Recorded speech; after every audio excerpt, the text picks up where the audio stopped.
Hello students, ये lecture series का 10वां lecture है और हम क्लासिकल डायनामिक्स का सेकंड सेक्शन कर रहे हैं। सेकंड सेक्शन में सेकंड टॉपिक है जो कि लॉरेंज ट्रांसमिशन में डील करना था। बट लॉरेंज ट्रांसमिशन करने के पहले हम गैलीलियन ट्रांसमिशन करते हैं और गैलीलियन ट्रांसमिशन कहाँ फेल कर रहा है वो देखेंगे और फिर लॉरेंज ट्रांसमिशन पे मूव करेंगे। तो गैलीलियन ट्रांसमिशन क्या है? दो इनर्शियल फ्रेम्स हैं, एक एस और एक S prime. At time T is equal to 0 पे दोनों फ्रेम के ऑरिजिन एक साथ हैं। फ्रेम एस प्राइम जो है वो एक यूनिफॉर्म वेलोसिटी v से मूव कर रहा है एक्स डायरेक्शन में। तो टी टाइम के बाद इसकी पोजीशन ऐसे है, वी टी हो गया। अगर पी पॉइंट पे कोई इवेंट हो रहा है, पी का जो कोऑर्डिनेट आप देखते हैं तो एक्स प्राइम यहां से यहां तक हुआ और एक्स यहां से यहां तक हुआ। तो एक्स प्राइम अगर निकालना हो एक्स के टर्म में तो एक्स माइनस वी टी आएगा, means X prime is equal to X minus we T. Y के प्राइम के पैरेलल है, सर ये प्राइम यहाँ नहीं है, ये प्राइम यहाँ क्यों दे रहा है? ये प्राइम, ये unprime coordinates, this are unprime coordinates X Y Z और वो प्राइम कोऑर्डिनेट्स। तो वाई प्राइम वाई है और जेड प्राइम जेड है। टाइम यहाँ पे एब्सोल्यूट है, टाइम में कोई चेंज नहीं है, दोनों फ्रेम्स के लिए टाइम सेम ही है। अब अगर आप यहाँ से देखें, इस ऑब्जर्वर के लिए क्या है कि ये फ्रेम एस फ्रेम है जो वी वेलोसिटी से इधर मूव कर रहा है। तो हमारे पास जो इनवर्स गैलीलियन ट्रांसमिशन आएगा, इनवर्स गैलीलियन ट्रांसमिशन जो आएगा, ट्रांसफॉर्मेशन जो आएगा, that is x is equal to x prime plus pt। बाकी तो सब ऐसे ही रहेगा।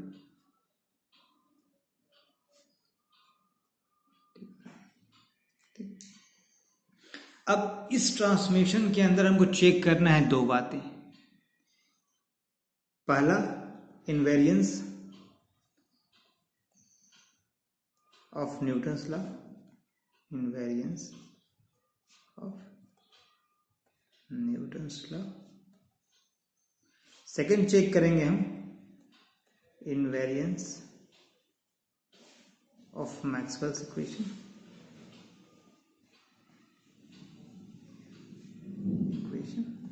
और थर्ड चेक करेंगे invariance of velocity of light.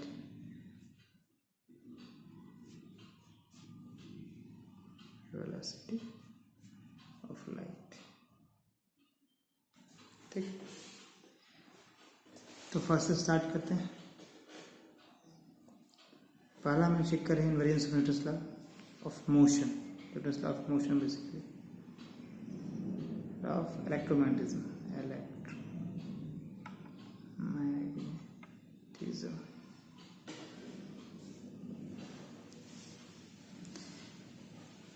तो देखिए फर्स्ट में है कि इनवेरियंस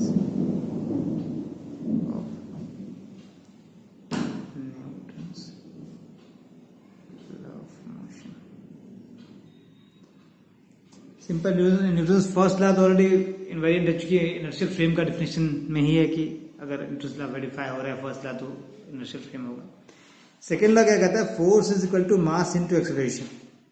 तो अगर हमारा एस फ्रेम में फोर्स एम ए है और एस प्राइम फ्रेम में एम ए प्राइम है, S frame S prime frame, तो इनवेरिएंट होने के लिए F prime should be F होना चाहिए। Let us check. हम एफ प्राइम से लेते हैं तो ये एम ए प्राइम हो गया, एम को लिख सकते हैं d by d T, D x prime by d t. अब गैलीलियन ट्रांसमिशन यूज कीजिए और यहाँ पे सब्स्टिट्यूट कीजिए, d by d T, d by d t, x minus we T आएगा। तो क्या आएगा आपके पास? M d by d T D x by d T minus v. V आपका कांस्टेंट है, सेकेंड डेरिवेटिव 0 हो जाएगा, मतलब t से जब पहली बार डिफ्रेंशिएट किया तो टाइम का डेरिवेटिव टाइम के साथ 1 आया था, सेकेंड बार सिर्फ v बचा है तो टाइम के साथ डेरिवेटिव 0 होगा। तो ये आपके पास हो जाएगा m d2x by dt square is equal to ma that is equal to force. तो आपके पास क्या हो गया, f prime is equal to f, मतलब प्रूव्ड है ये। Therefore Newton's law of motion is invariant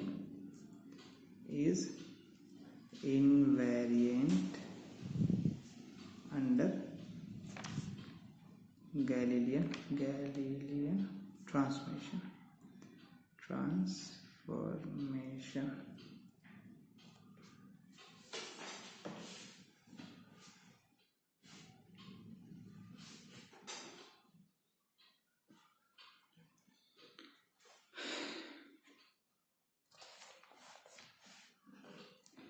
अब सेकेंड पे आते हैं,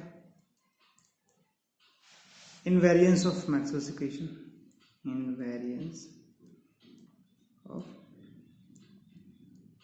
Maxwell's equations of electromagnetic theory. ठीक, अब यहां पे देखिए, मैक्सवेल्स इक्वेशंस को चेक करने के लिए हमें सबसे पहला काम करना होगा कि इलेक्ट्रिक फील्ड और मैग्नेटिक फील्ड के वेरिएशंस को चेक करना होगा इस ट्रांसफॉर्मेशन के अंदर। फिर डेरिवेटिव कैसे वेरी करता है उसको चेक करना होगा। ठीक है, क्योंकि मैक्सवेल्स इक्वेशन कहता है कि लाइट आपका जो है वो इलेक्ट्रिक फील्ड और मैग्नेटिक फील्ड मिलकर बना है। Electric field magnetic field are perpendicular to the direction of propagation and perpendicular to each other. तो हम इलेक्ट्रिक फील्ड और मैग्नेटिक फील्ड के वेरिएशन को चेक करने के लिए इस ट्रांसफॉर्मेशन के अंदर क्या करेंगे, एक चार्ज पार्टिकल लेंगे जो कि एक्स डायरेक्शन में मूव कर रहा है और इलेक्ट्रिक फील्ड और मैग्नेटिक फील्ड अप्लाई करेंगे। तो अब हम देखिए यहाँ पे क्या करते हैं, सपोज ये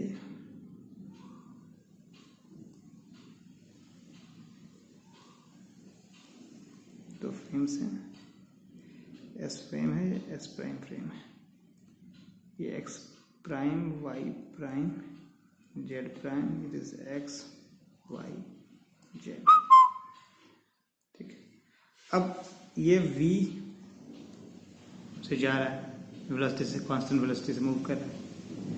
यहां पे हमने कंसीडर किया एक चार्ज है q जो कि v q वेलोसिटी से x डायरेक्शन में मूव कर रहा है, और साथ में हमने क्या किया है, y डायरेक्शन में इलेक्ट्रिक फील्ड अप्लाई किया है, z डायरेक्शन में मैग्नेटिक फील्ड अप्लाई किया है। इस केस में यहाँ e प्राइम हो जाएगा और ये b प्राइम हो जाएगा।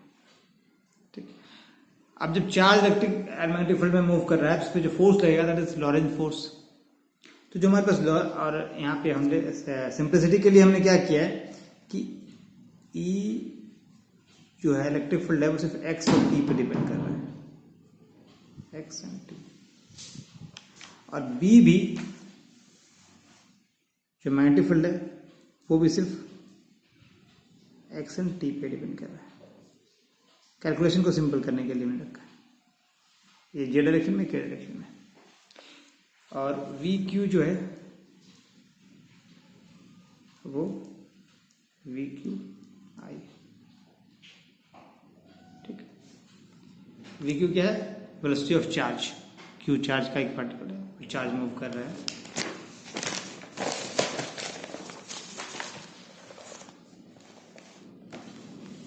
अब लॉरेंज फोर्स जो चार्ज पे लगेगा,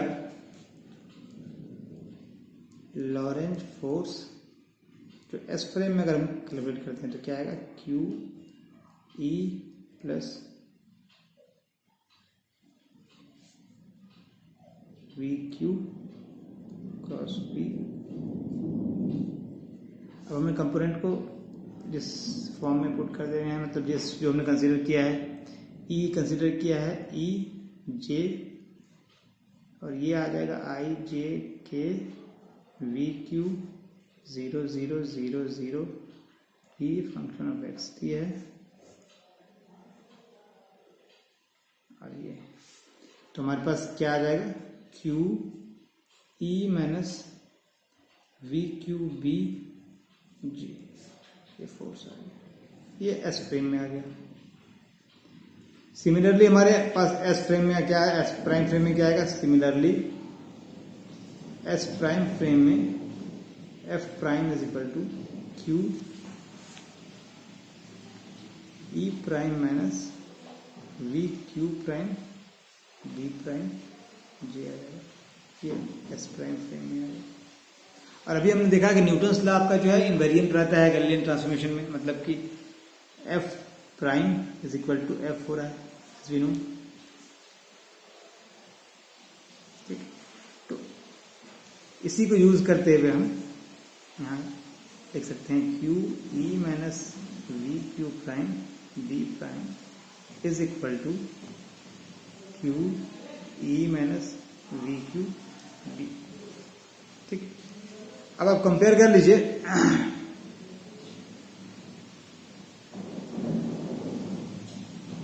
अब इसको हम कह सकते हैं e prime minus we Q prime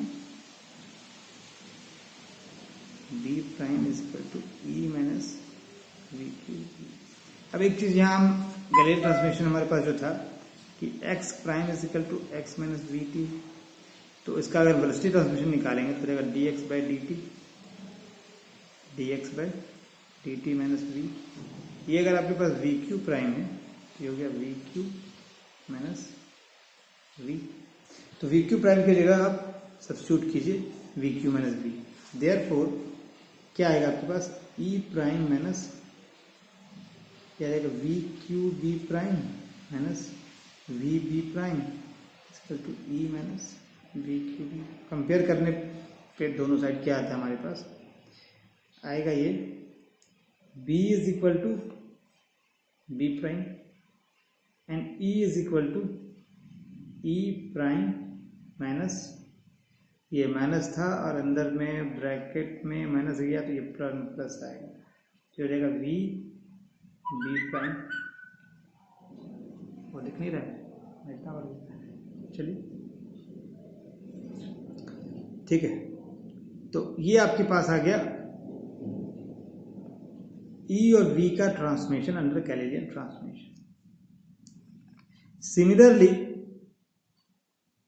अगर आप वी क्यू प्राइम की जगह वी क्यू को सब्स्टिट्यूट करते हैं यहाँ पे, V Q equal to V Q prime plus V, तो आपके पास जो ट्रांसफॉर्मेशन आता वो आता B prime is equal to B and E prime is equal to E minus V B, ये ट्रांसफॉर्मेशन आता। अब हम मैक्सवेल इक्वेशन पे आते हैं। तो दो तरीके, हर एक इक्वेशन पे हमको इस ट्रांसफॉर्मेशन चेक करें, या कोई एक चुन लें जो कि ट्रांसफॉर्म नहीं करा, इन्वेरिएंट नहीं है। अगर एक भी इन्वेरिएंट नहीं है तो हमारा मैक्सवेल इक्वेशन इन्वेरिएंट नहीं होगा। तो हमने मैक्सवेल का फोर्थ इक्वेशन यूज करिए, from Maxwell's fourth equation. Fourth equation क्या कहता है, del cross b in vacuum ले is equal to 1/c square del E by del t. अब हमने जो b और e का लिया है उसे यहां पे सब्स्टिट्यूट करते हैं। b क्या लिया हमने, j डायरेक्शन में है, e क्या है, b के डायरेक्शन में है, e j डायरेक्शन में है, तो ये यहां पे हो जाएगा i j k del by del x del by del y del by del z 0 0 b x t। Left hand side में ये हो गया, राइट हैंड साइड में क्या हो जाएगा 1/c square del E X T by del T, और ये डायरेक्शन आपका जे। तो अब सॉल्व करने पे क्या आएगा, सो देखिए सॉल्व करने पे बेसिकली आपके पास इधर आएगा लेफ्ट हैंड साइड में minus del B by del X function of x T J equal to 1/c square del E by del T X T जी।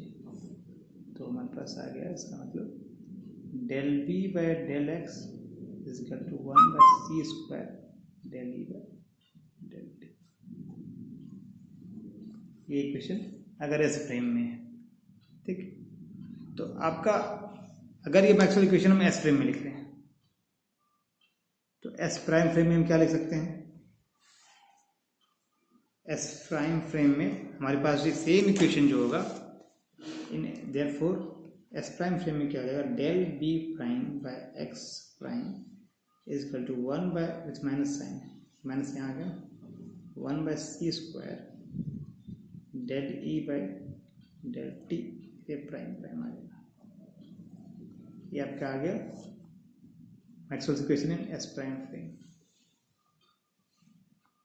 ठीक, अब हमें दिखाना है कि दोनों फ्रेम में हमारे पास जो आ रहा है वो इनवेरिएंट रह रहा है, चेंज नहीं कर रहा है। तो हम एस फ्रेम से स्टार्ट करते हैं। Let start from del B prime by del X prime is equal to -1/c² del E prime by del T prime. अब यहाँ पे देखिए जो बी और ई का ट्रांसमिशन हमारे पास आ गया था, साथ में हमें डेरिवेटिव जो है टर्म उसका भी ट्रांसमिशन यूज करना है। तो पहले हम डेरिवेटिव ट्रांसमिशन को यूज करते हैं, फिर हम बी और ई वाले ट्रांसमिशन को सब्स्टिट्यूट करेंगे। तो हमारे पास क्या क्या है, सो यहाँ पे लिख देते हैं B prime is equal to B, E prime is equal to E minus V B. ये इलेक्ट्रिक फील्ड मैग्नेटिक फील्ड का ट्रांसमिशन है। और जो गैलीलियन ट्रांसमिशन है वो इनवर्स ट्रांसमिशन हम यहाँ यूज कर रहे हैं। ये अब इसको यूज करेंगे डेरिवेटिव को ट्रांसफॉर्म करने के लिए। तो पहले डेरिवेटिव को ट्रांसफॉर्म करते हैं। तो ये लिख सकते हैं हम डेल एक्स, और बी प्राइम आपका एक्स टी का फंक्शन है, एक्स प्राइम टी प्राइम का फंक्शन, सिमिलरली ई प्राइम। तो ये आ गया del X by del X prime plus del B prime by del T by del X prime. Right side में आ जाएगा 1/c² del E prime by del T by del T prime minus 1/c² del E prime by del X by del T prime.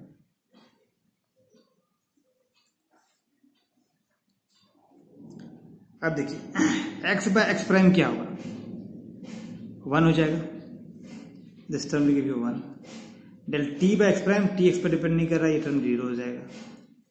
और ये prime है, T bye T prime आपका ये 1 होगा। और एक्स बाय टी प्राइम क्या होगा, x bye T prime अगर करते हैं तो एक्स प्राइम इस पर डिपेंड नहीं कर रहा है, टी प्राइम 1 होगा, तो ये वी हो जाएगा। तो आपके पास क्या आएगा basically, del B prime by del X is equal to -1/c² del E prime by del T minus 1v/c² del E prime by del x। ठीक है, अब यहां तक तो मैंने डेरिवेटिव ट्रांसमिशन को यूज किया है। जो अब हम यूज करेंगे इसके इलेक्ट्रिक फील्ड और मैग्नेटिक फील्ड ट्रांसमिशन को। जो बी प्राइम था वो बी रहेगा, डेल बी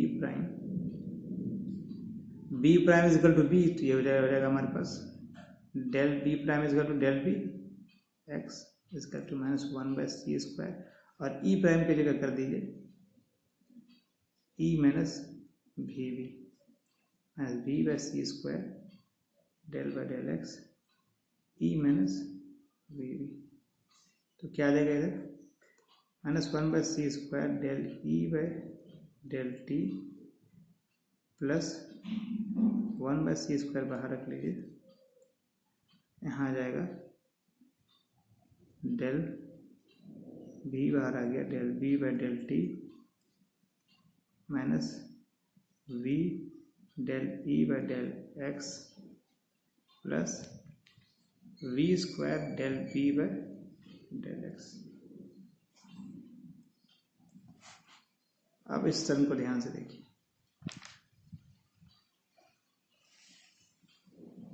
आपका एस फ्रेम से हमने स्टार्ट किया था, उसे हम एस फ्रेम में लाने की कोशिश कर रहे थे। तो एस फ्रेम में हमारे पास जो एस फ्रेम में हमारा इक्वेशन है इस तरीके का है, और एस फ्रेम से हम जो लेके आए हैं वो इस तरीके का। तो देखिए यहाँ तक तो मिल रहा है del B by del X ये मैच कर रहा है, बट ये टर्म आपके पास एक्स्ट्रा टर्म आया, एक्स्ट्रा टर्म। मतलब क्या हुआ? मतलब ये है कि Maxwell's equations are not invariant under Galilean transformation. Thus, Maxwell's equations are not invariant under Galilean transmission.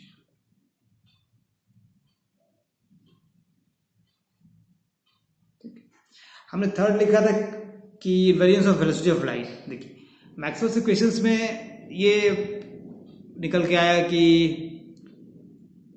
जो वेलोसिटी ऑफ लाइट है, जो इलेक्ट्रोमैग्नेटिक वेव है, वो लाइट वेव है और उसकी वेलोसिटी ऑफ लाइट के बराबर होगी वैक्यूम में। माइकलसन मोरले ने दिखाया कि ये जो वेलोसिटी ऑफ लाइट है वो कांस्टेंट होगा वैक्यूम में, ये ऑब्जर्वर या सोर्स के मोशन पे डिपेंड नहीं करेगा। ठीक है, अब हम यहाँ उसी चीज को दिखना चाहते हैं, क्या ये constancy of velocity of light इस न्यूक्लियर गैलीलियन ट्रांसमिशन में वैलिड है? इसलिए थर्ड लिख रहे हैं, invariance of velocity of light in vacuum. Suppose हमने वही दो फ्रेम रखा,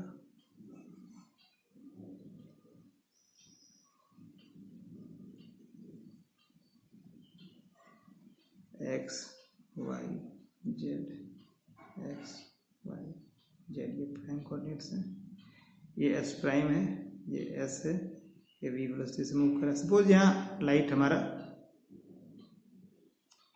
इस फ्रेम के रिस्पेक्ट में सी है और इस फ्रेम के रिस्पेक्ट में सी प्राइम है, तो हमारे पास जो कोऑर्डिनेट ट्रांसमिशन है गैलीलियन का वो क्या है? X prime is equal to X minus we T. तो वेलोसिटी ट्रांसमिशन क्या हो जाएगा? D x prime by D T is equal to D X by D T minus V. अगर हम ये कहें कि हमारे पास जो वेलोसिटी ऑफ लाइट इस फ्रेम में, एस प्राइम फ्रेम में सी प्राइम है और वेलोसिटी ऑफ लाइट हमारा सी है, तो माइनस वी हो गया। इसका मतलब क्या हुआ? इसका मतलब ये हुआ कि वेलोसिटी ऑफ लाइट इस फ्रेम और इस फ्रेम में सेम नहीं है, कांस्टेंट नहीं है, क्योंकि जो कि माइकलसन मोरले एक्सपेरिमेंट में जो रिजल्ट आया उसको वैलिड नहीं कर रहा है। That is velocity of light in vacuum is not constant invariant under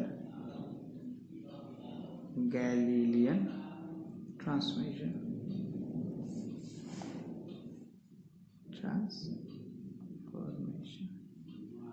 ठीक है, तो ये बातें कंक्लूड करता है कि कहीं ना कहीं तो प्रॉब्लम है। अब प्रॉब्लम क्या है? प्रिंसिपल ऑफ रिलेटिविटी कहती है कि आपका सारे इनर्शियल फ्रेम में जो फिजिक्स के लॉ हैं सेम रहेंगे और गैलीलियन ट्रांसमिशन जो है उसको फॉलो कर रहा है। न्यूटन्स लॉ इनवेरिएंट रह रहा है, बट मैक्सवेल्स इक्वेशंस इनवेरिएंट नहीं है। लाइट भी जो कांस्टेंट वेलोसिटी लाइट की है वो भी इनवेरिएंट नहीं हो रहा है। इसका मतलब है कि इस गैलीलियन ट्रांसमिशन में कुछ मॉडिफिकेशन की जरूरत है। यही मॉडिफिकेशन जो कि मैक्सवेल्स इक्वेशंस और कॉन्स्टेंसी ऑफ लाइट को इंक्लूड करने के लिए किया गया वो लॉरेंज ट्रांसमिशन कहलाता है। तो इसी बात को हम लिखेंगे। above result, above three result, above results indicate that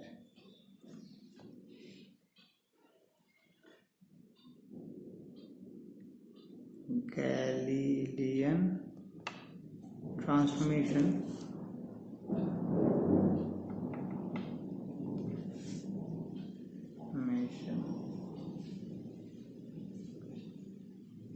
should be modified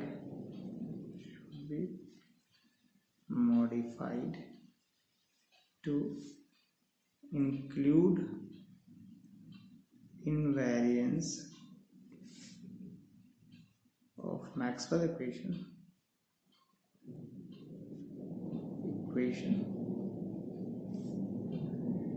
along with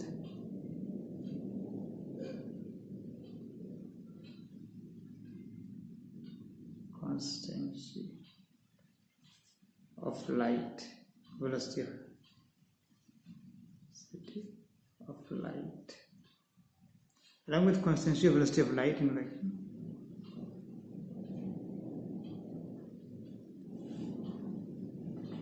And the modification is done by Lorentz, and the required modification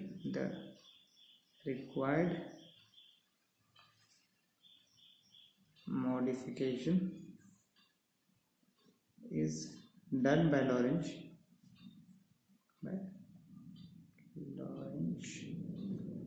and the transmission is called, and the resultant transmission after modification, resultant transformation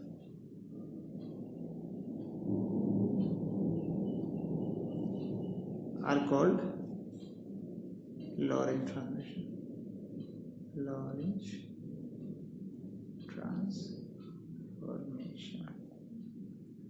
ठीक है, ये हमारा आज का section हो गया, आज का पार्ट हो गया। अब कोई डाउट हो तो आप मुझे फ़ोन कर सकते हैं, व्हाट्सएप ग्रुप में मैसेज कर सकते हैं, यूट्यूब चैनल के कमेंट बॉक्स में कमेंट कर सकते हैं। नेक्स्ट लेक्चर हम लेंगे वो लॉरेंज ट्रांसमिशन पे होगा। देखिए, ये जो मैंने गैलीलियन ट्रांसमिशन के एग्जामिनेशन पॉइंट ऑफ व्यू से ये आपका मतलब इम्पोर्टेंट नहीं है, आप इसको स्किप भी कर सकते हैं। मेन आपका जो क्वेश्चन आएगा वो लॉरेंज ट्रांसमिशन से आएगा, बट ये कंसिस्टेंसी बनी रही, आपको समझ में आए कि क्यों मॉडिफाई करने की ज़रूरत पड़ा, इसलिए मैंने इससे कंप्लीट डेरिवेशन इसका निकाला। चलिए मिलते हैं फिर कल।